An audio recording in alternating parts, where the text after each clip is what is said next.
అందరికీ నా హృదయపూర్వక శుభాకాంక్షలు. ఎందరో త్యాగదనుల త్యాగ ఫలమే మనం అనుభవిస్తున్న స్వేచ్ఛ స్వాతంత్ర జీవితం. 78వ స్వాతంత్ర దినోత్సవ వేడుకలు దేశమంతటా పండుగ వాతావరణంలో నిర్వహించుకోవడం చాలా సంతోషంగా ఉంది. సంపదను సృష్టించి ప్రజలకు పంచాలనే నినాదంతో ఈ ప్రభుత్వం ప్రజాపాలన పేరుతో గౌరవ రాష్ట్ర ముఖ్యమంత్రి శ్రీ రేవంత్ రెడ్డి గారి ఆధ్వర్యంలో జిల్లా సమగ్రాభివృద్ధికి చేపట్టిన అభివృద్ధి సంక్షేమ కార్యక్రమాల ప్రగతిని మీకు తెలియజేయడానికి చాలా సంతోషిస్తున్నాను. వ్యవసాయ శాఖ రైతాంగానికి ఆర్థికంగా అండగా నిలవాలన్నదే ఈ ప్రభుత్వ లక్ష్యం. సాగుని రైతు భరోసా, రైతు బీమా, రుణమాఫీ పథకాలతో పాటు సకాలంలో ఎరువులు, విత్తనాలు అందిస్తున్నాం. పంటల నమోదు, పత్తి సాగుతో పాటు ఆయిల్ పామ్ సాగుకు రైతులను మరింతగా ప్రోత్సహిస్తున్నాం.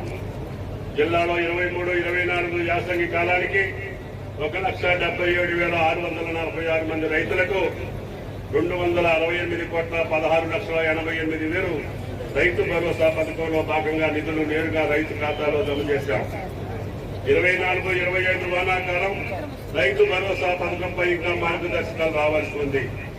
రైతు బీమా కింద మరణించిన 645 రైతు కుటుంబాలకు 5 లక్షల చొప్పున 32,25,00,000 ఆర్థిక సాయాన్ని అందించాం.